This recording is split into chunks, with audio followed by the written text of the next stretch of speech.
سيداتي وسادتي، ينضم إلينا عبر الهاتف من القاهرة النائب طلعت السادات. أستاذ طلعت، بداية كيف تلقيت نبأ تنحي الرئيس محمد حسني مبارك عن السلطة؟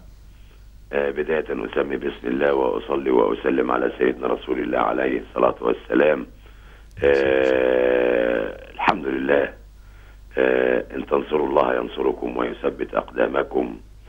الحمد لله إنه حالة المخاض اللي كانت بتعيشها مصر في الآونة الأخيرة أسفرت عن مولود اسمه ثورة، والثورة دي ثورة شباب، ثورة شعب، ثورة كل بيت في مصر، ثورة كل مظلوم، ثورة كل مكلوم من أبناء شعب مصر.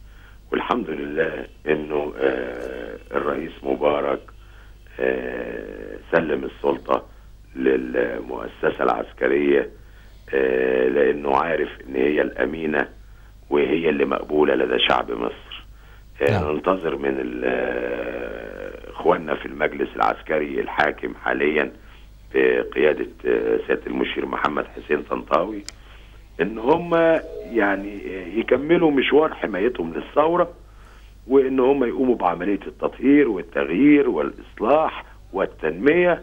وسرعة عادة الحياة الديمقراطية إلى البلاد والحياة النيابية، مع الوضع في الاعتبار إنه إحنا فرحتنا كبيرة قوي وفرحة الأمة العربية كبيرة، إنه ربنا سبحانه وتعالى جعل رياح التغيير ورياح الديمقراطية تمر على مصر، ويا عالم هتروح فين تاني.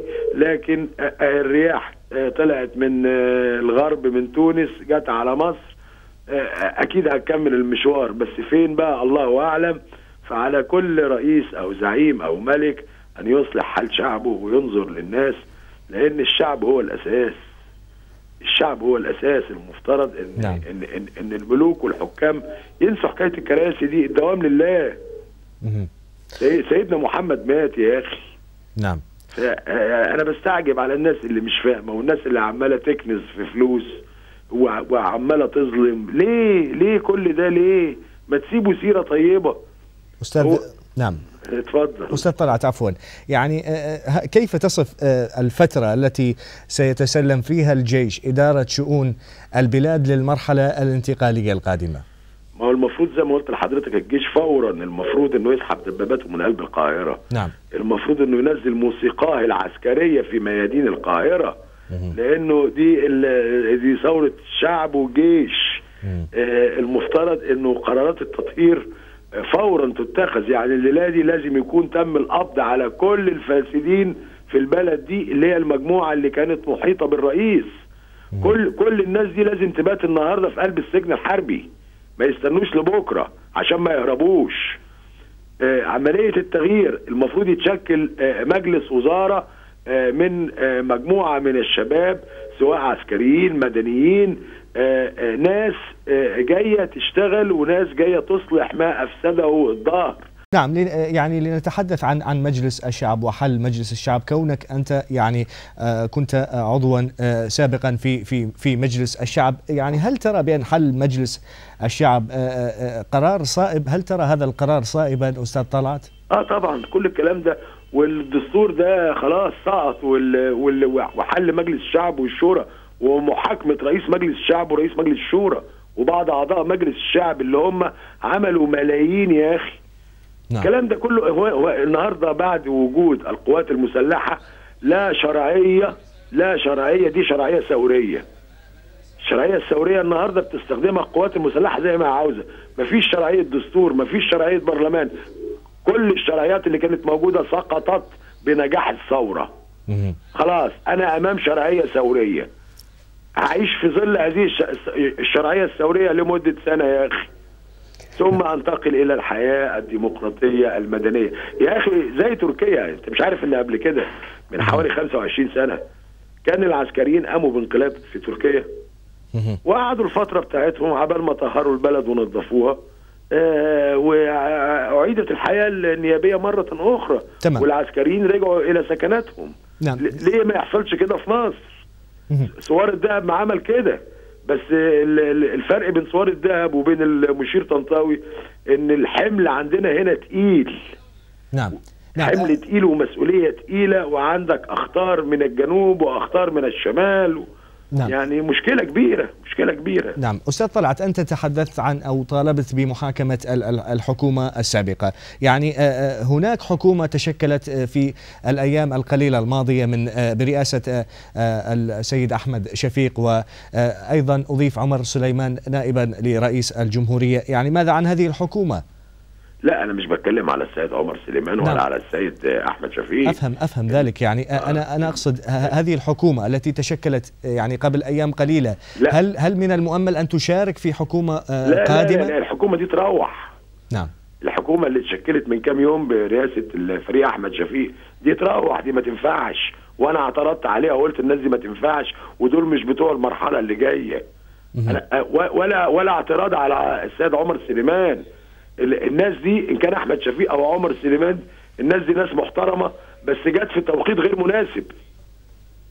نعم. جم الرئيس مبارك لو كان جابهم قبل كده بشهر كنا فرحنا، لكن المشكله انه التاخير. عشان كده انا بخاطب المؤسسه العسكريه النهارده، بقول لها بلاش السلو موشن، بلاش. معروف عن القوات المسلحه السرعه في كل شيء. نعم.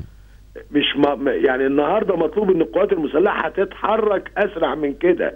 يعني كان لازم يطلع بيان لشعب مصر من المشير يهني بيه الناس ويطمن الناس ويدعو الناس الى ان هي تبدا تباشر اعمالها وتشوف مصالحها. نعم. نحن بانتظار يعني بيان سيصدر ربما بعد قليل عبر التلفزيون المصري من قبل المجلس الأعلى العسكري. أود أن أتحدث إليك عن الأموال التي تم تجميدها ومصادرتها للوزراء السابقين وبعض النواب. كيف سيتم التصرف بها؟ هل سيتصرف الجيش في هذه الأموال أم سيؤجل التصرف بها إلى حين تشكيل حكومة؟ ما فيش فلوس. ده الرئيس مبارك عنده 25 حساب في البنوك اللي فيهم ما يزيدش عن 5 مليون جنيه. هي دي فلوس؟ لا. بالنسبه لاحمد عز ملوش جنيه هنا. بالنسبه لباقي الوزراء برضو كله مستف نفسه بره. نعم. ما ينفعش الفلوس بره. ما انا سبق قبل كده وعملت استجواب في مجلس الشعب وطالبت فيه باسترداد الاموال المهربه للخارج، وقلت لهم ده في اتفاقيه بين مصر والولايات المتحده، وفي اتفاقيه بين مصر وسويسرا تبيح تبادل المعلومات. فاحنا ممكن ان احنا نبعت نسالهم عن اسامي المصريين اللي ليهم فلوس هناك في البلاد ديت، هيردوا علينا ويجيبوا لنا كشف بالاسامي. حتى انا يوميها قلت لهم في قلب المجلس، قلت لهم اللي هنلاقي معاه 100 مليون دولار هنسيبه. احنا نمسك اللي معاه اكثر من 100 مليون دولار. يعني هناك اموال في الخارج باسماء مستعاره ربما ولا؟ وباساميهم مباشره واملاك باساميهم مباشره. الناس دي ما بيهمهاش. وانت فاهم الناس دي كان بيهمها حاجه؟ وانت فاهم ان الناس دي كانت عامله حساب ان هيحدث ما حدث؟ ده ما كانش بيدور في خلدهم. ده هم كانوا فاهمين ان مصر بتمر بحاله مخاض، وان المخاض ده هيسفر عن مولود، والمولود هو جمال مبارك، وهم كانوا شغالين على كده. وانا طلعت يوميها وقلت لهم ده جمال مبارك ما ينفعش يمسك حتى مركز شباب مصر الجديده. يعني انا ما خليتش يعني وحرب مع النظام من اول يوم، من يوم اغتيال الرئيس السادات والحرب معايا سنه 82 حكمت ودخلت السجن الحربي بتهمه ان انا افسدت الحياه السياسيه، وانا ما كنتش بشتغل في السياسه ولا حتى كنت بشترك جورنالي يمين.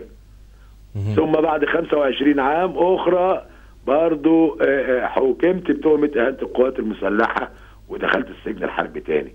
يعني تاريخ اسود، وتاريخ الواحد كل ما يتذكره. لا تقول ذلك، بالعكس يعني هذا تاريخ مشرف يعني استاذ طلعت. بس يعني لا اسود من ناحيه النظام. نعم. من ناحيه النظام، لان النظام ده كان المفروض ان هو يسير على خطى انور السادات، ما مشيش على خطى انور السادات، مشي على خطى اسرائيل تماما زي ما اسرائيل عاوزه، هو كان بينفذ. نعم. سؤال أخير أستاذ طلعت، ما هو دور الأستاذ طلعت السادات في المرحلة الانتقالية القادمة؟ دور سياسي ربما. أنا طبعا يعني لا أبحث عن منصب تنفيذي. أنا سبق قبل كده وكنت قدمت أوراق ترشيح لرئاسة الجمهورية نعم. بتاعت 2005 واترفضت الأوراق بتاعتي لأسباب هم اخترعوها. سبق وأعلنت وقلت يا جماعة ادوني بس مصر 24 شهر وأنا أخلي كل أب يروح بيته سعيد، أخلي كل أم تبقى عايشة ببهجة، العيال مبسوطين، هرفع المستوى، هعمل حاجات كتيرة قوي للناس لأن أنا من الناس الغلابة يعني. قلت حاجات كتيرة.